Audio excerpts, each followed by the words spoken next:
beberapa poin yang kemarin menurut saya penting yang Pastor sampaikan. Jadi pertama, kalau kita punya keluarga, kalau kita salah bangun keluarga kita, maka keluarga kita pasti hancur. Ya. Nah, sama dengan gereja. Tuhan kasih kita gereja. Kalau kita bangun dengan benar, maka gereja ini pasti akan jadi good. Tapi kalau kita salah bangun gereja ini, maka gereja ini pasti akan hancur dengan sendirinya. Karena itu kita perlu membangun gereja ini, bukan membangun gedung gereja. Karena Tuhan gak pernah suruh kita bangun gedung gereja, tapi Tuhan mau kita membangun gereja. Dan sebenarnya siapakah gereja itu, saudara? Kita, ya. Kitalah gereja ini, saudara, ya. Jadi kita bukan ke gereja, tetapi kita adalah gereja. Kita adalah gereja Allah yang hidup. Amin, saudara, ya. Nah, jadi saudara, di gereja ini harus ada hadirat Tuhan. Amin, saudara. Kalaupun mungkin setengah dari kita nggak ada, saudara. Tapi saudara, yang terpenting, yang harus banget ada, nggak ada musik pun nggak apa-apa, gitu saudara ya. Nggak ada kursi pun nggak apa-apa, nggak ada AC pun nggak apa-apa. Tetapi harus ada hadirat Tuhan di tempat ini. Hadirat Tuhan adalah yang pertama dan yang terutama harus hadir di tempat ini. Dan siapa yang membawa hadirat Tuhan di tempat ini, saudara? Kita. Karena kitalah gerejanya Tuhan. Amin, saudara ya. Nah, jadi saudara, gereja ini bisa kehilangan kuasa, saudara, kalau orang-orang yang hadir hanya menjadi penonton. Kayak tadi kan, contoh, orang yang harusnya datang karena membawa hadirat Tuhan, tapi karena nggak ngerti, kemudian cuma jadi penonton, akhirnya saudara, gereja ini kehilangan kuasa. Kenapa? Karena orang-orang yang hadir semua jadi penonton. Jadi gereja ini, saudara, bagaimana supaya gereja ini ada hadirat Tuhan? Hadirat Tuhan itu harus dibawa bersama. Gereja ini harus dipikul bersama. Amin, saudara. Amin, saudara. Kan ini gereja. Kita semua adalah gereja, saudara. Nah, bagaimana caranya supaya ada hadirat Tuhan di tempat ini? Ya, ada api Tuhan di tempat ini.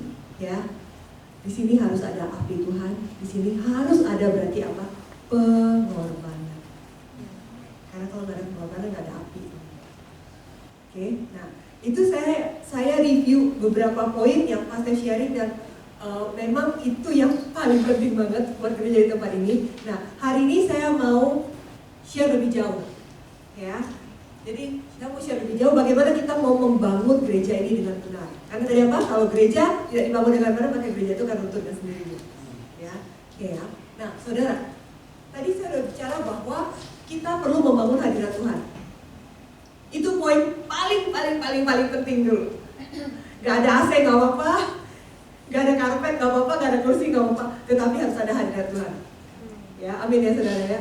Nah, saudara, seperti tadi saya bilang, karena saudara semua dan saya adalah gereja, kita adalah eklesia. Amin, saudara. Amin. Ya, kita semua adalah eklesia. Nah, jadi saudara, kita inilah yang harusnya membawa hadirat Tuhan di tempat ini. Konsep yang salah selama ini adalah saya datang ke gereja, nanti di gereja ada tim musik, ada WL, mereka akan bawa hadirat Tuhan, sehingga kemudian hadirat Tuhannya akan mengalir kepada saya. Iya nggak? Iya kan saudara ya? Tetapi sebenarnya, ya saudara ya, saya kasih tahu, ini salah. Yang benar adalah kita semua ini eklesia. Kita semua ini, kita punya roh Allah. Saudara terima Yesus? Amin. Saudara terima Yesus, berarti ada roh Allah di sini. Ya, saudara dan saya, kitalah pembawa hadirat Tuhan itu. Jadi saudara, kita semua sangat bisa membawa api Tuhan di tempat ini. Saudara kalau datang ke RE gitu ya, atau saudara ikut camp, saya tahu ya, api Tuhannya luar biasa. Benar ya? Benar kan? Nah, kenapa di RE itu api Tuhannya luar biasa, atau di camp, saudara ya, api Tuhannya luar biasa. Saya tahu, karena di sana ya, itu datang orang-orang, berkumpul orang-orang yang udah berdiri sebagai eklesia, satu visi. Ya, saudara ingat kalau kita camp, mungkin saudara jemaat yang belum ikut camp, saya kasih tahu ya. Kalau kita mau camp, itu biasanya sebulan 2 bulan sebelum kita camp, itu kita sudah diundang di satu grup. Nah, di grup itu biasanya Pak Sam akan lead grup itu, dan itu kita tiap hari akan asah manusia rohani kita. Kita akan diajak semua untuk baca firman, berdoa, dan semua pada lapor. Jadi saudara, api camp itu dibangun jauh hari sebelum camp itu sendiri. Sehingga jangan heran gitu ya, waktu camp itu api Tuhannya tuh meledak luar biasa. Karena udah disiapin nih orang, udah bawa api. Jadi orang datang ke camp itu bukan kosongan, tapi sudah bawa api, ketemu. Nah, saudara, kebayang nggak kalau itu dibangun di jemaat ini? Kebayang nggak saudara betapa powerfulnya kalau ini bangun hadirat Tuhan, ini bangun hadirat Tuhan, ini bangun hubungan dengan Tuhan, ini punya hubungan sama Tuhan, ini berbahasa roh tiap hari, ini baca firman tiap hari, dan semua bangun hadirat Tuhan setiap hari di rumah sama Tuhan, kemudian datang ke sini. Saudara kebayang nggak apa jadinya gereja ini? How powerful it is. Ini saudara, jadi begitu caranya. Kalau tadi saudara tanya sama saya ya, kan kemarin Pak Stef bilang di gereja dia harus ada hadirat Tuhan. Kalau saudara tanya sama saya gimana caranya, ya begitu caranya. Ada orang-orang yang memang saya mau bayar harga karena saya tahu saya membawa hadirat Tuhan. Itu dia saudara. Jadi kalau di perjanjian lama saudara ya, api Tuhan itu nggak dinyalain pakai korek gitu saudara, atau pakai kayu api gitu, enggak. Jadi di perjanjian lama saudara ya, mereka meletakkan korban bakaran, dan kemudian api Tuhan itu turun dari langit saudara. Sama kayak kalau saudara baca di Elia tuh ya, waktu dia lagi tandingan sama Nabi Baal, dia letakin korban ya, dan kemudian api turun dari langit. Nah, seperti itu di perjanjian lama ya, sepanjang perjanjian lama, seperti itulah korban api kita sama Tuhan. Ya, jadi api kita nggak bikin sendiri. Nah, sama saudara, di sini juga begitu. Saudara kebayang nggak? Dia bayar harga. Cari Tuhan bayar harga kan saudara kan? Kita korban tidur, korban waktu main game saudara ya kan? Saudara korban banyak hal untuk cari Tuhan, benar kan? Tapi saudara waktu ini ada korban. Saudara tahu apa yang terjadi waktu orang-orang yang berkorban ini datang ke sini? Api Tuhan akan turun. Saudara akan menjadi orang yang membakar jemaat ini, dan saudara sendiri akan mengalami hidup saudara dibakar sama Tuhan. Dan saudara sendiri, waktu saudara bilang saya mau berdiri membawa hadirat Tuhan di tempat ini, api Tuhan akan membakar saudara, dan saudara sendiri akan mengalami hidup yang berkemenangan. Ini saudara ya. Nah, saya tadi lanjut cerita di camp saudara. Tadi kan saya cerita di camp saudara ngalamin hadirat Tuhan luar biasa ya.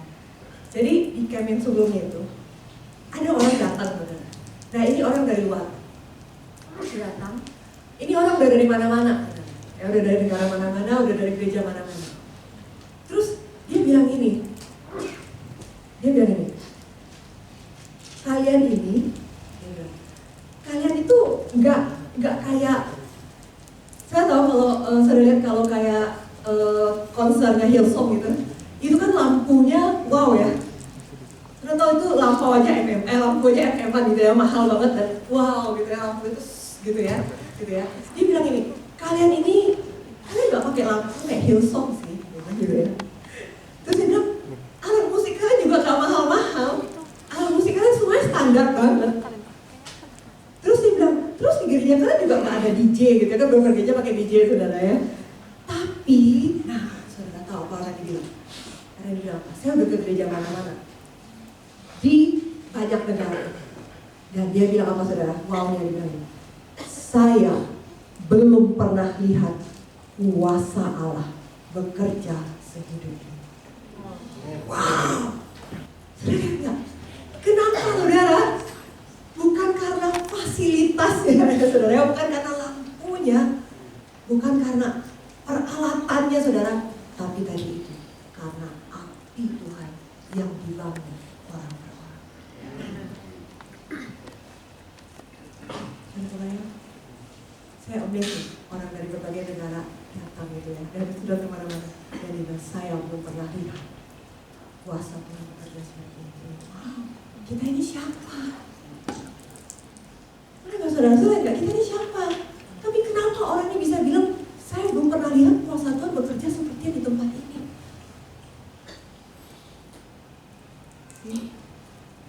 Karena ada orang-orang yang bayar harga membangun api Tuhan dalam hidup. Nah, saudara, Alkitab ajari kita saudara ya, kita bisa lihat contoh ya, 2 tokoh. Tadi saya bilang sama saudara, waktu kita menyediakan diri sebagai korban bakaran, kita sendiri akan mengalami hidup kemenangan. Alkitab mengajarin saudara, saya belajar. Saudara tahu Simpson ya?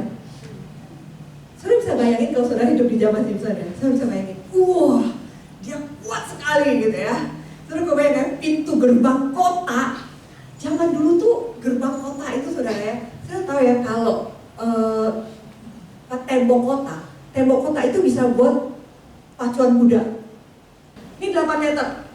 Oke. Kira-kira tembok kota itu tebalnya segini. Kenapa? Supaya nggak gampang dihabisi sama musuh. Makanya bisa untuk pacuan kuda. Oke.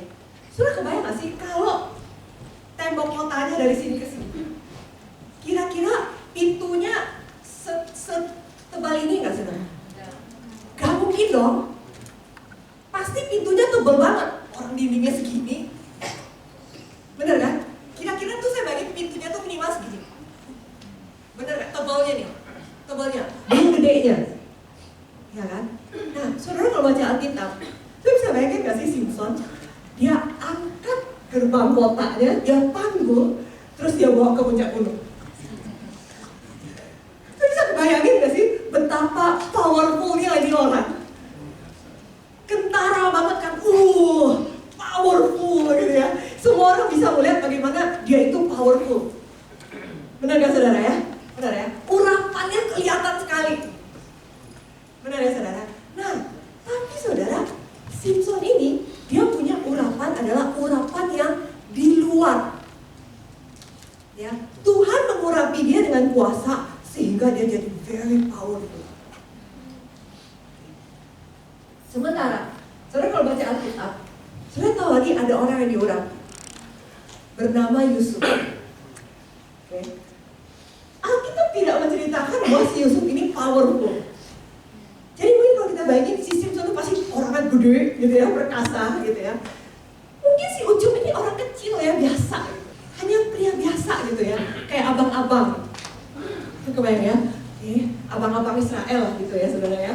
Oke ya, si Ucup. Dan kemudian saudara, tapi saudara, si Ucup ini juga punya urapan. Walaupun gak kelihatan urapannya. Nah, si Ucup ini saudara ya, urapannya itu ada di dalam. Kalau tadi Simpson urapannya di luar. Oke. Nah, saudara, tapi saudara, urapan yang dari dalam si Ucup ini tadi saudara ya, urapan ini bekerja jauh lebih dahsyat dan jauh lebih permanen. Bagaimana mungkin orang yang sudah menjadi budak di penjara begitu lama, dia bisa menerjemahkan mimpi yang dari Tuhan? Kalau tidak karena dia punya hubungan sama Tuhan. Setuju gak saudara? Setuju kan? Nah, gara-gara urapan yang dari dalam inilah, si Ucup ini bisa mengalami hidup yang berkemenangan. Bagaimana dia bisa menerjemahkan mimpi, punya hikmat untuk menampung hasil bumi, ya kan saudara ya, punya hikmat untuk membangun negara itu sampai jadi kaya raya, negara Mesir sampai jadi kaya raya, saudara ya. Dan kemudian dia punya hikmat untuk bagaimana mengampuni saudara-saudaranya. Benar gak saudara? Ya kan? Dan saudara lihat, kalau gak ada Yusuf, keluarga Yakub akan punah kelaparan dan tidak ada penebus akan lahir dari keturunan Abraham, Ishak dan Yakub. Nah, kita bisa lihat di sini saudara. Ini dua yang berbeda banget kan? Tadi si Simson dengan urapan luarnya dan si Ucup dengan urapan di dalamnya. Kalian, urapan Yusuf itulah yang mengangkat hidup dia. Dan promosi dari Tuhan itu permanen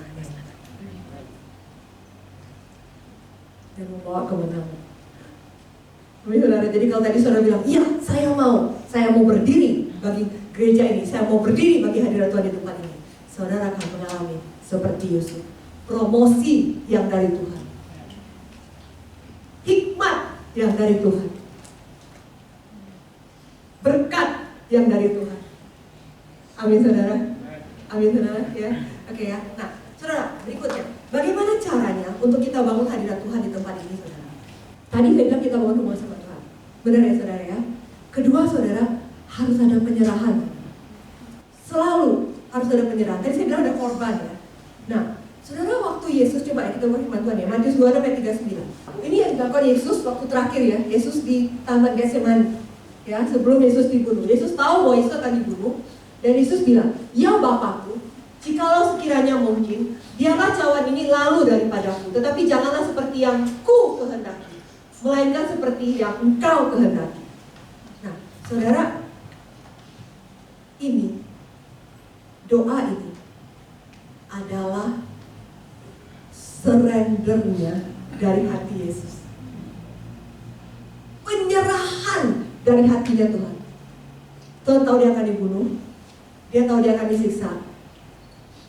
Dan Tuhan bilang, Tuhan, kalau boleh sih jangan, tapi terjadilah padaku menurut kehendak-Mu. Ya. Saudara, inilah penyerahannya Tuhan Yesus. Dan dia menerima cawan itu, kan saudara tahu ya. Tapi saudara, efeknya apa? Efek dari Yesus menerima cawan surrendernya itu, saudara, efeknya adalah Yesus melemparkan api itu. Itu yang menyebabkan saudara dan saya, waktu kita lahir baru, api Tuhan membakar hidup kita. Kalau nggak ada Yesus yang terlebih dahulu surrender, saudara, tidak akan ada api yang bisa merubah hidup kita. Setuju nggak, saudara? Itu yang membuat kita berubah. Saya semua ngalamin saudara baru berubah. Gak ada yang suruh, gak ada yang ngancam, gak ada yang marahin. Karena api Tuhan membakar hidup kita dan kita berubah. Ya saudara, kenapa? Karena ada Yesus sudah surrender, menyerahkan hidupnya dulu sama Tuhan. Nah, saudara, yang dimaksud surrender itu apa sih? Gini loh, kata gampangnya ya, saya mau atur hidup saya sendiri atau saya mau Tuhan yang atur? Ya gitu aja kata gampangnya. Surrender itu apa sih? Kata dia, apa sih surrender? Susah banget nih, berserah. Udah saya kasih kata gampangnya, saya mau atur hidup saya sendiri, semau-maunya saya mau bikin apa terserah saya, atau saya mau Tuhan yang atur? Dah, gampang kan saudara? Itulah surrender. Saya bilang, Tuhan, saya mau Tuhan yang atur, saya mau ikut aturan Tuhan, apapun yang Tuhan. Saya tahu di Alkitab sudah pasti baca ada kejadian di mana kalau orang suruh kamu jalan 1 mil, kamu jalan 2 mil. Ingat ya? Nah, kenapa itu bisa terjadi saudara ya? Jadi ceritanya, Yesus waktu itu kan ngomong ini kan, ceritanya karena Yesus itu waktu itu hidup di masa penjajahan Roma, saudara. Ya. Nah, jadi Roma ini kan menjajah orang Israel. Nah, jadi waktu itu gak kayak sekarang saudara. Kalau sekarang kan kita minimal kita punya motor lah, atau mobil gitu kan ya kan? Nah, jadi kita kemana-mana kan pakai motor, pakai mobil. Nah, zaman dulu kan belum ada motor, mobil, saudara. Jadi orang kemana-mana itu jalan, saudara. Nah, jadi kalau orang Roma jalan nih saudara, sejarah mencatat sebenarnya. Kalau orang Roma kan dia menjajah di Israel nih. Jadi dia tuh kalau jalan, ya, kalau saya orang Roma, saya kasih si Kelawi ya, nih bang angkat bang gitu ya, kayak saudara. Maka dia harus jalan sama saya mau jalan ke kota A, walaupun dia mau ke kota B, dia harus jalan sama saya, dia harus bawa gembolan saya, dia harus jalan 1 mil. Itu aturannya waktu itu. Nah, nanti kalau udah 1 mil, misi ya Bang, udah saya jalan 1 mil, oke, saya akan cari korban berikutnya lagi untuk angkatin tas saya untuk mil berikutnya. Angkat Pak. Nah, zaman itu kayak gitu, saudara. Ya, aturan yang, thank you. Oke, aturan yang ditetapkan oleh pemerintah Roma kepada orang-orang di negara jajahan. Kemudian Yesus bilang kan, kalau kamu disuruh jalan bawa barang itu 1 mil, kamu jalan 2 mil, kata Yesus. Ya kan? Nah, oke, ini bukan hukum Taurat ya saudara ya. Tapi maksudnya Tuhan sebenarnya gini, maksud Tuhan adalah saudara, ini yang tadi saya bicara, surrender ya. Jadi gini, dalam hidup kita, saudara mungkin misalnya begini, saya udah ikut Tuhan kok, saya udah ke gereja, saya ikut sel, ya kan saudara ya. Tapi saudara, kalau saudara mau buka hati sama Tuhan, dan saudara bilang, Tuhan, saya mau belajar surrender, saya mau belajar berserah, saya mau dengar nih, Tuhan sebenarnya mau apa sih dalam hidup saya? Bisa jadi saudara, walaupun saudara begitu ke sel, saudara ke gereja, saudara rajin, saudara keren, tapi bisa jadi Tuhan akan bilang, saya mau kamu menyerahkan itu. Itu yang namanya surrender saudara. Mungkin Tuhan bilang, kayak tadi bisa gue bilang, Tuhan bilang, saya mau kamu menyerahkan keuangan kamu. Atau mungkin Tuhan bilang, saya mau waktu kamu. Tuhan mau kita 2 mil. Tuhan gak mau ada kata cukup dalam hidup kita untuk mengejar Tuhan dan kebenaran. Itu dia saudara ya. Mungkin saudara, sebagian dari saudara ada yang Tuhan bilang, saya mau kamu datang doa ya kan? Atau mungkin ada dari saudara yang Tuhan mau saudara, saya mau kamu mengampuni. Apapun itu saudara, tapi kalau saudara hati saudara terbuka sama Tuhan, saudara pasti dengar Tuhan bicara. Nah ini yang tadi yang saya bilang, surrender itu. Amin saudara. Ya, penyerahan itu butuh memang hati yang hancur saudara. Tapi saudara itu yang akan membawa kita hidup dalam kemenangan. Nah, waktu bangsa Israel, sebaliknya nih saudara, sebaliknya. Bangsa Israel saudara, kenapa sih gitu ya, mereka tuh gak bisa masuk ke tanah perjanjian? Karena mereka gak ngerti ini. Kayak gini, Tuhan, saya cuma mau jadi orang Kristen. Sebenarnya ada Israel tuh zaman dulu itu gambaran orang Kristen ya saudara ya. Karena mereka percaya sama Tuhan kan. Saya cuma mau jadi orang Kristen. Jangan suruh saya repot-repot dong Tuhan. Kok suruh kami perang-perang segala?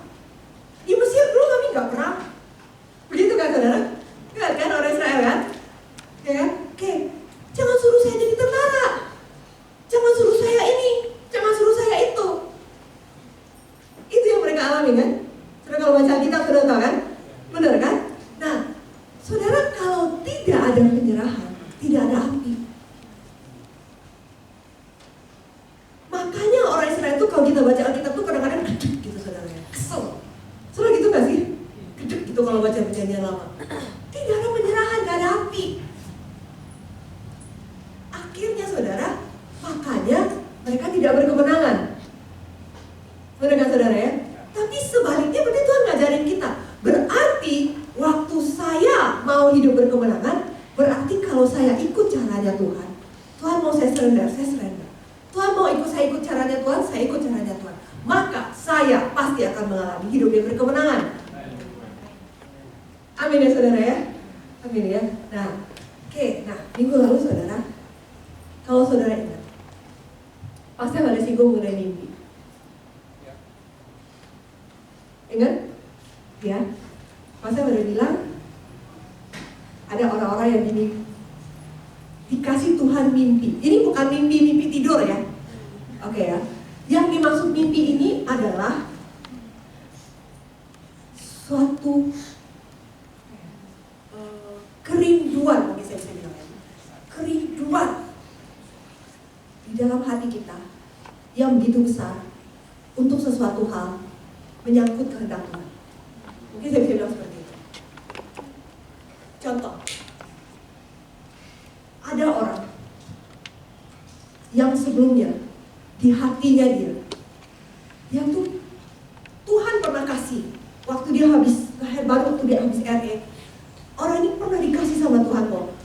Saya mau pakai kamu menjadi alat saya. Mungkin itu ada di antara saudara, saya percaya. Ini yang saya maksud tadi dengan mimpi. Ya, jadi bukan mimpi tidur ya saudara ya, tapi mimpi itu adalah kerinduan dari Tuhan. Nah, saudara, biasanya, seperti saya bilang tadi, biasanya kapan saudara dapatkan ini?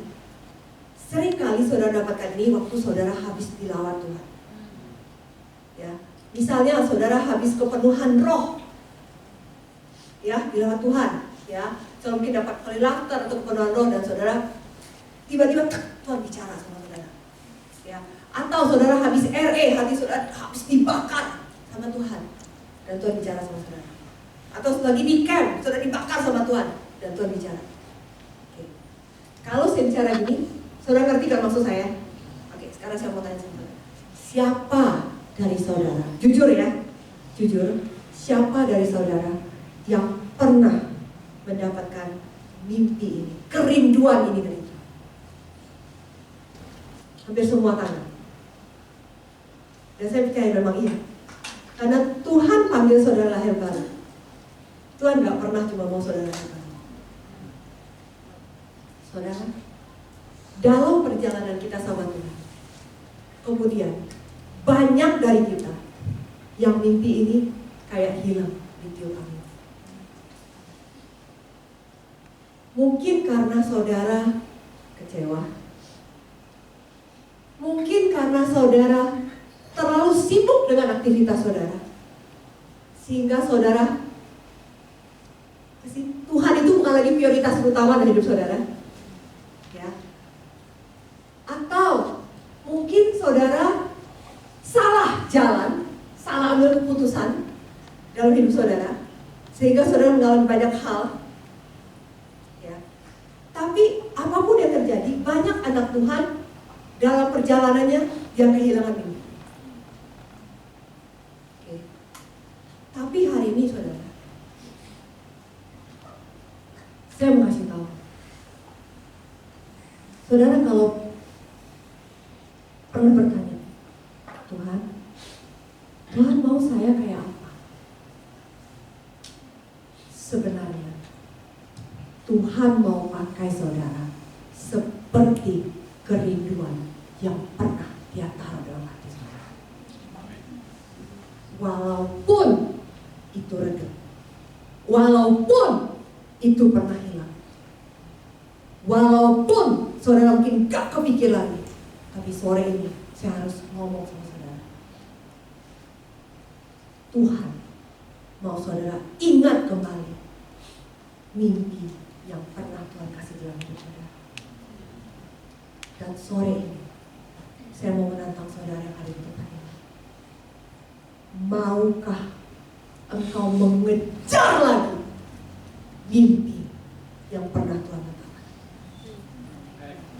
Kau akan puas dengan hidup, karena sebenarnya itulah tujuan Tuhan memanggil kau.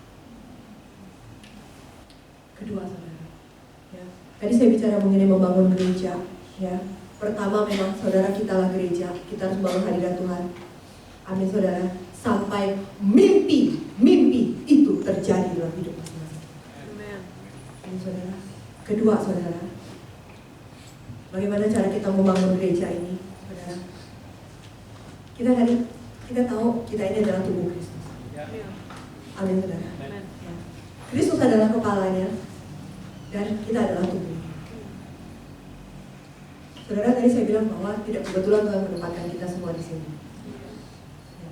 Dari mana saudara tahu bahwa Tuhan mau saudara menjadi eklesia di tempat ini? Pertama, kalau saudara lahir baru di sini, sudah pasti. Kalau misalnya Tuhan tetapkan David anak kami lahir di keluarga kami, berarti Tuhan mau kami membesarkan dia, ya kan? Jadi kalau saudara lahir baru di tempat ini, sudah pasti Tuhan mau saudara besar di sini. Ya. Tapi sebagian juga ada di antara saudara yang saudara mungkin lahir baru di tempat lain, tapi saudara di tempat lain tidak dapat makan. Saudara kelaparan, oke saudara. Padahal domba itu harusnya dapat makanan, dan saudara lapar, saudara cari makanan, dan kemudian akhirnya saudara ketemu makanan di sini. Berarti kalau itu saudara, berarti Tuhan mau saudara bertumbuh di sini. Oke. Berarti sekarang kalau saudara orang-orang ini, berarti kita adalah sama-sama eklesia di tempat ini. Ya, amin ya saudara ya. Nah, kita buka di Efesus 4 ayat 11 sampai 12.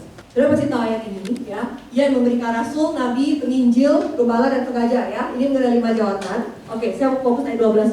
Untuk memperlengkapi orang-orang kudus bagi pekerjaan pelayanan, bagi pembangunan tubuh Kristus. Oke. Kalau tadi kita eklesia, berarti saya mau tanya, siapakah tubuh Kristus di sini? Kita semua tubuh Kristus.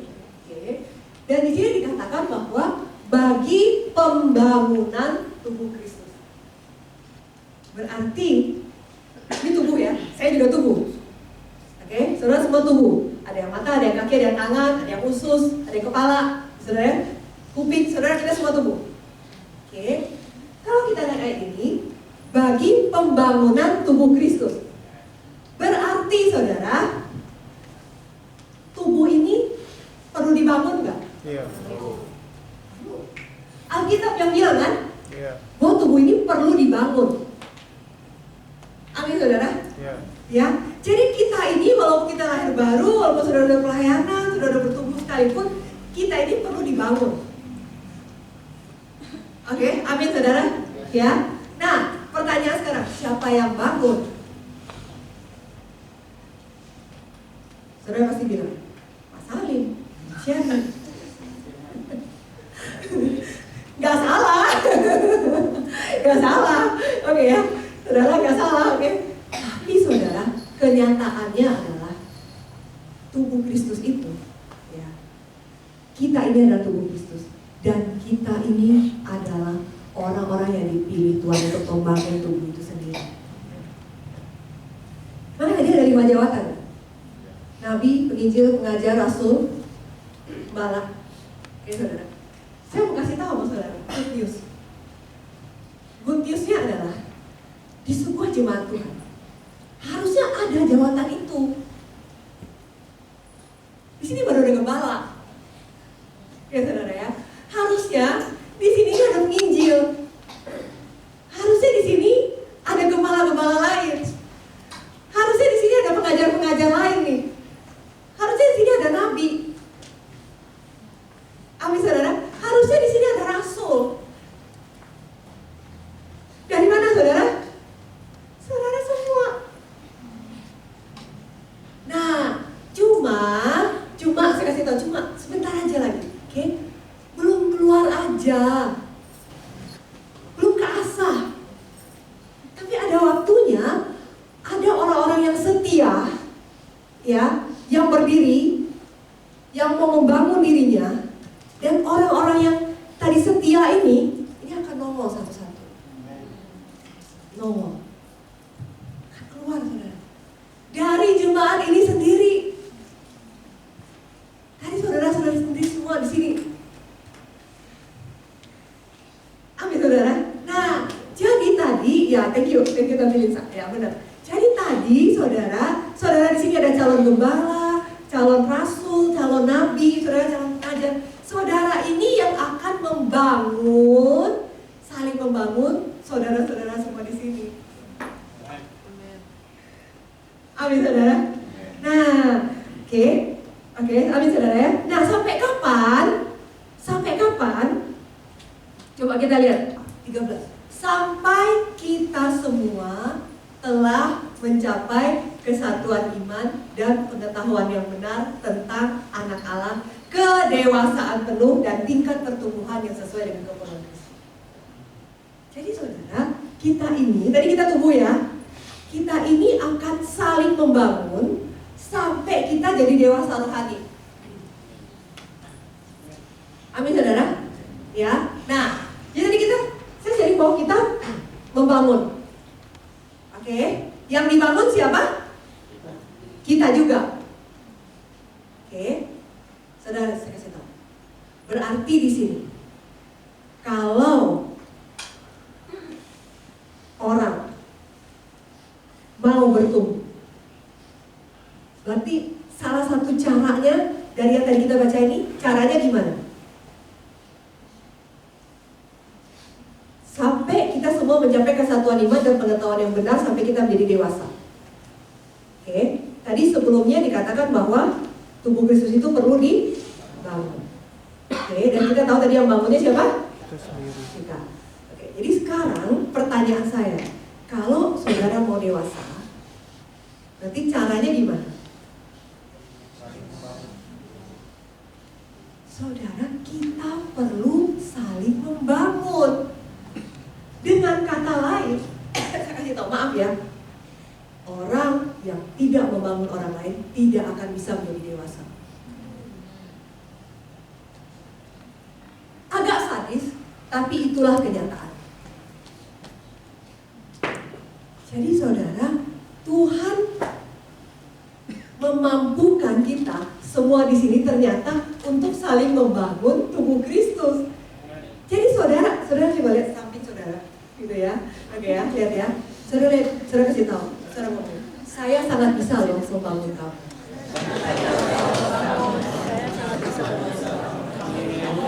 Oke saudara, ya. Kalau Tuhan bilang, karena tadi Tuhan yang bilang kan, untuk memperlengkapi orang kudus bagi pekerjaan saya dan bagi pembangunan tubuh Kristus. Berarti saudara di sini, saudara sangat bisa membangun orang lain. Kalau Tuhan yang bilang, berarti kita pasti bisa. Amin saudara, ya. Nah, saudara, jadi saudara gini, kita akan terus saling membangun sampai kita semua ini menjadi dewasa. Tanpa saling membangun, kita tidak akan bisa menjadi dewasa.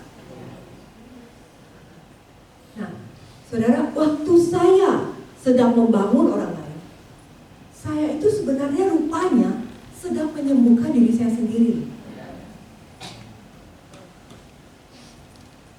Saya belajar sembuhin orang lain, tapi ternyata saya sendiri juga disembuhkan. Saya ngalamin ini saudara. Kami ini kan jalan sama pasien udah cukup lama ya saudara, udah 25 tahun. Oke. Pasien itu hidupnya gak gampang. Dibesarkan dari keluarga yang papa mama beliau itu sangat otoriter dan duniawi banget. Uang itu segala-galanya. Jadi saudara kasih tahu ceritanya waktu pasien lahir baru itu sampai diusir. Mereka dikasih uang, dipikir gila, dikurung di kamar sama mamanya. Kenapa? Karena mamanya bilang ini anak kos sudah gila habis kecelakaan dan kemudian kerjanya nangis terus. Padahal orangnya nangis di jamaah Tuhan. Mamanya pikir anaknya jadi gila, jadi nangis terus dan dikurung di kamar. Kemudian mau ke gereja, gak dikasih uang. Akhirnya dia pakai uang jajan, uangnya cuma cukup untuk 1 kali jalan. Sehingga 1 kali jalan naik omprengan, 1 kali lagi jalan kaki. Karena gak ada uang. Oke. Dan orang tuanya sangat keras sama beliau, sampai kemudian beliau juga sampai diusir. Oke. Sampai menikah pun sangat ditekan banget. Kenapa? Karena tadi orang tua yang sangat dunia ya saudara ya, uang di atas segala-galanya. Sehingga kemudian kata karena pasien ini passionnya adalah menggembalakan, jadi kan nggak fokus cari uang kayak keluarga dia yang sangat kaya raya gitu saudara ya. Sehingga kemudian sama keluarga dia yang sangat kaya raya itu pasien usia tuh sangat ditekan sekali. Setiap kali kumpul keluarga tuh kayak jadi sasaran gitu. Jadi sasaran kenapa? Karena dianggap males, bagi orang tuanya males. Padahal orang tuanya nggak tahu dia mati-matian bangun kerajaan Allah, saudara. Jadi banyak sekali luka dan trauma dan tekanan yang beliau alami. Dan kemudian di gereja pun dulu sempat mengalami berbagai masalah gitu ya saudara. Sehingga apa ya? Sebenarnya beliau tuh banyak yang belum sembuh. Ya saya bisa bilang seperti itu. Jadi waktu kami jalan sama pastor, kami ini tahu banget pastor itu kayak apa, ya. Pastor itu dulu awalnya nggak kayak sekarang, sudah banyak sekali diproses. Kalau dulu tuh temperamen beliau tidak stabil, emosi beliau nggak stabil. Tapi, saudara lihat ya, beliau fokus sama panggilan, melayani, pokoknya melayani gitu ya, pokoknya kejar Tuhan. Tapi saudara, apa yang terjadi? Ya itu nih saudara, semakin dia membangun tubuh Kristus, semakin dia melayani di dalam tubuh Kristus, semakin orang ini sembuh, semakin orang ini mengalami Tuhan, dan semakin orang ini sembuh dari hari ke hari, sembuh dari hari ke hari. Jadi pastor yang saudara lihat hari ini itu adalah hasil proses 35 tahun ya, boleh ikut Tuhan. Jadi gak apa-apa saudara, kita masih punya luka, gak apa-apa kita masih punya trauma, gak apa-apa kita masih punya kelemahan. Tapi saudara, waktu kita berdiri di sini, kita membangun, saling melayani di dalam jemaat Tuhan, saudara, kita juga akan sembuh satu persatu. Saling melayani dan saling sembuh, saudara. Amin saudara ya. Nah,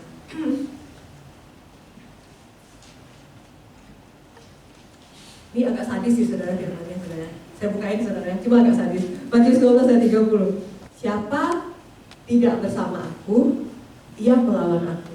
Dan siapa tidak mengumpulkan bersama aku, ia mencerai-beraikan. Agak sadis sih saudara. Ya. Jadi maksudnya tadi Tuhan bilang bahwa kita ditempatkan di sini dan Tuhan mau kita saling melayani di sini. Tuhan mau kita bertemu di sini. Benar ya saudara ya. Nah, tapi kalau ada orang yang bilang bahwa saya nggak mau, terserah, saling puji ada mau apa terserah, pokoknya saya nggak mau, gitu saudara ya. Nah, ya udah, pokoknya saya status quo, saya cuma mau ke gereja aja, ya saudara kayak gitu ya, oke ya. Dan ternyata saudara nggak ada status quo. Ternyata siapa yang tidak berjalan bersama Tuhan, siapa yang nggak ikut kata firman Tuhan, maka ternyata ia sedang mencerai-beraikan. Gitu saudara. Tetapi saya percaya di sini saudara, kita semua orang di sini punya hati pakai Tuhan, amin saudara ya. Waktu kita berjalan sama-sama, kita mengumpulkan sama-sama, maka kita akan bertumbuh sama-sama. Amin saudara ya. Nah, jadi saya lanjut saudara ya. Jadi sekarang saudara, gimana sih kita mau saling membangun supaya jemaat ini jadi, supaya gereja ini benar-benar jadi gereja yang berketenangan saudara ya. Nah, saudara ikut yang couples camp. Ingat ya, kita diajarin untuk saling mendengarkan. Oke.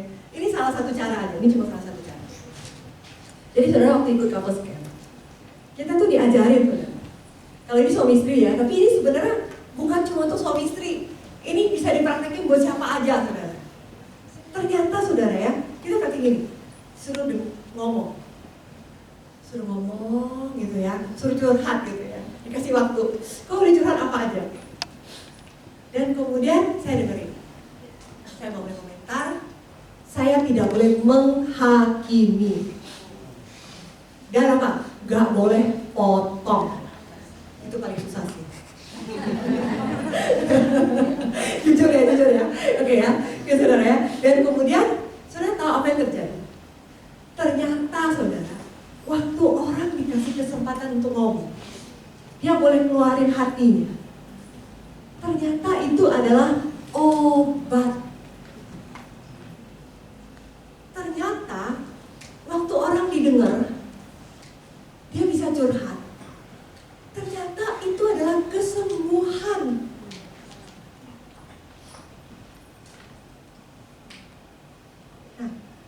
Nah, saudara kalau baca deh, saya di IG saya berapa kali nongol. Di Jepang itu sekarang ada tren, orang bisa sewa manusia untuk jadi sahabat dia temporary. Saudara ya, jadi saya sewa Elsa 3 jam. Buat apa? Buat jadi sahabat saya. Selama 3 jam itu Elsa harus dengerin saya. Dia tidak boleh menghakimi saya. Dia harus tampung semua curhat saya. Kita bisa makan sama-sama, kita ngobrol, kita kemana gitu ya. Oke, setelah 3 jam saya bayar dia. Dah, bye-bye Elsa. Tapi saudara, itu laku. Saudara buka deh, supaya saudara jangan kemudian saudara cari ya. Oke ya. Saudara tahu hari ini aku nih bukan apa sih, bukan hoax gitu ya. Oke. Ini beneran saudara, ini laku loh tren ini di Jepang. Kenapa saudara? Karena sebenarnya manusia itu pada dasarnya butuh untuk didengarkan. Dan kemudian waktu orang didengarkan, itu adalah kesembuhan buat dia loh. Dan orang yang gak punya tempat curhat, itu yang jadi orang-orang stres. Nah, saudara, di sini kita tidak akan ada praktek saling menyewa. Gak ada. Tapi saudara, kita bisa praktek saling membangun tubuh Kristus dengan saling mendengarkan. Setuju gak saudara? Kita sediain kuping ternyata menyembuhkan orang loh. Bisa banget gak saudara? Kalau saudara dengar ini, ternyata saudara gini, oh berarti saya mau tanya, ternyata saudara bisa gak ternyata membangun orang lain? Bisa. Bisa, karena kita punya kuping. Ya. Benar gak saudara ya? Ternyata sesimpel itu loh, saya bisa bangun tubuh Kristus. Setelah saya dengerin dia, saya bisa doain dia. Saudara sini semua bisa berdoa kan? Berarti kita bisa doain orang. Benar gak saudara? Saya bisa menguatkan orang ternyata. Nah, saudara, ternyata dengan kita praktek ini, kita akan saling membangun jemaat ini dan saling menyembuhkan. Amin saudara? Ya. Jadi sebenarnya kita bisa nggak saling membangun di sini? Dan ternyata waktu saya sediain kuping nih, misalnya ada Dwika, saya sediain kuping buat Dwika, ternyata saya sedang menyembuhkan diri saya sendiri. Ya. Amin saudara, saya sedang membawa diri saya sendiri naik level, menjadi lebih dewasa. Ya. Amin ya saudara ya. Nah, saudara, jadi kita mau praktek ini saudara. Sebenarnya ini, selama ini kan kita, kemarin kan sekian bulan, kita tuh ada kumpul bersel habis kebaktian. Ya. Ya. Dan selama ini kita gak pernah sharing dengan detail kenapa kita kumpul sel. Nah, sore ini saya sharing sama saudara supaya saudara ngerti kenapanya ini. Ya. Oke, nah sebenarnya kita kumpul sel, alasan pertama saudara ya, kita tuh mau bantu jemaat untuk mengingat khotbah yang sudah dibagikan. Nah, saya bacain saudara hasil survei. Survei ya, fakta ya. Fakta tentang hasil survei ini bilang tanpa pengulangan. Ya, jadi kalau misalnya saya khotbah nih, gitu kan ya. Kalau khotbah saya nggak diulang sama sekali. Gitu ya saudara ya. Informasi yang hanya didengar sekali dan tidak diulang biasanya hanya bertahan di memori jangka pendek. Yaitu sekitar 15-30 detik. Setelah itu, lupa. Survei membuktikan seperti itu faktanya. Oke, nah kita lanjut ya. Oke, jadi kalau gimana kita menjadi pelaku firman, saudara, kalau 15-30 menit, 30 menit kita lupa. Ya kan? Sampai rumah tadi tanya, tadi khotbah apa ya? Oh iya, tadi khotbahnya bagus, apa ya? Lupa gitu saudara. Kenapa ya memang begitu? Bukan kita mau lupa, karena memang memorinya nggak kesimpan. Oke, nah kemudian ya, ternyata survei lagi ya, survei bilang ini, dengan satu kali pengulangan, ya, kalau orang gini, jika seseorang langsung mengulang, nah ini dia saudara, ya, jika seseorang langsung mengulang dengan suaranya sendiri, apa yang baru saja dia dengar, ternyata saudara, informasi itu bisa bertahan beberapa menit hingga beberapa jam ke depan. Tapi ternyata cuma beberapa menit sampai beberapa jam loh. Padahal diulang dengan kata sendiri. Oke, lanjut lagi ya. Nah ini, dengan pengulangan yang berulang, oke ya, pengulangan yang berulang, oke, ternyata informasi yang tadi diterima itu bisa dipindahkan ke memori jangka panjang. Dan ini akan membantu kita untuk ingat sampai berbulan-bulan dan bertahun-tahun. Nah, itu ya. Jadi ternyata ada kuasa dalam pengulangan. Itu sebabnya saudara, sangat baik sekali kalau kita di gereja, saudara dengar khotbah itu dicatat. Kenapa? Karena saudara nanti bisa buka catatan lagi di rumah, bisa review lagi, sehingga saudara lebih bisa keingat lagi. Oke saudara, nah tapi tadi saudara lihat ya, bahwa ternyata kalau kita ulang, begitu kita habis dengar kita ulang, itu akan bantu kita untuk lebih ingat. Oke ya, nah jadi saudara sebenarnya kita kumpul sehabis kebaktian itu sebenarnya untuk bantu kita merecall, ingat ulang apa yang kita dapat dan bantu kita untuk mengingat lebih lama. Cuma memang kita di sini tuh kurang efektif. Kenapa? Karena biasa kita kumpul kan, sehabis kebaktian kan. Yeah. Kita kumpul persel habis kebaktian. Coba kamu dapat apa, kamu dapat apa gitu kan ya. Nah, cuma memang kami survei ya, karena kita udah jalanin sekian bulan dan kemudian kita survei, ini jadi kurang efektif. Kenapa? Karena ini kecil ruangannya, orangnya banyak, terus kita itu selnya tuh terlalu gede-gede. Harusnya tuh gak wajar memang, harusnya yang benar ya, sel grup tuh gak boleh gede. Itu harusnya yang lebih benar. Tapi apa boleh buat sekarang yang ada di kita sel grupnya gede-gede. Orangnya ternyata di atas 10. Nah, akhirnya kalau saya ngomong di sini kan gak pakai mic nih, saya ngomong di sini, di sana gak dengar. Akhirnya si ini gak bisa dengar, si ini ngomong apa, si ini gak bisa dengar, si ini ngomong apa. Jadi akhirnya jadi gak efektif. Ya, jadi kami mereview ini saya tahu, kami mereview ini nggak jadi nggak efektif. Oke, dan beberapa ini kami sudah review ini nggak efektif. Jadi saudara, sekarang gimana? Padahal tadi kita belajar bahwa kita akan saling membangun dan kita akan saling menyembuhkan. Yeah. Nah, jadi saya sama Mas Salim kami udah diskusi, ya tahun 2026 ini kita tidak bentuknya formal lagi. Kalau tadi kan kita formal ya, benar-benar persel habis kebaktian. Tapi kita tetap ada fellowship. Kenapa? Tadi kita percaya bahwa kita saling membangun, saling menyembuhkan kan? Nah, jadi saudara, kita mau lakukan budaya baru. Budaya baru ya, kita mau membangun eklesia ini dengan fellowship sehabis kebaktian. Jadi tidak harus kumpul persel, tapi saudara jangan langsung pulang. Karena kalau saudara langsung pulang, saudara tidak membangun siapa-siapa, dan saudara tidak membangun diri saudara sendiri juga kan? Amin.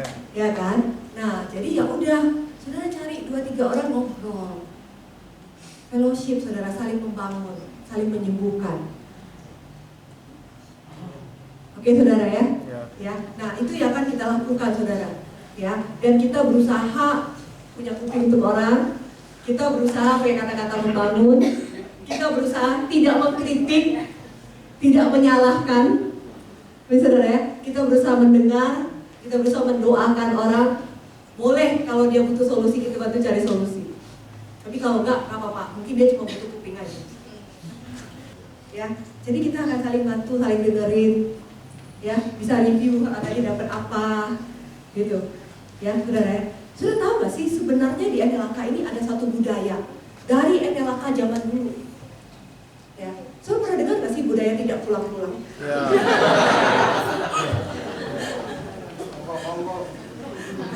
Kita tuh ya saudara ya, dari dulu saudara ya. Wah, dari dulu kami juga di Serang ya. Begini, oke kita ngobrol di sini ya, ngobrol. Oke, pulang ya, pulang, bye ya, bye. Di tanggal saya ketemu Pak Anton. Oke, saya ngobrol lagi sama Pak Anton. Ngobrol lagi, habis itu Mas Salim udah pulang ya saya, ya pulang. Terus saya, oke Pak Anton, bye Pak, bye. Saya turun tangga, saya ketemu lagi sama si A di bawah. Dan saya ngobrol lagi sama si A. Oke ya, ngobrol lagi, oke bye ya, pulang. Depan pintu saya ketemu lagi sama seorang. Sampai di parkiran masih ketemu orang, masih ngobrol.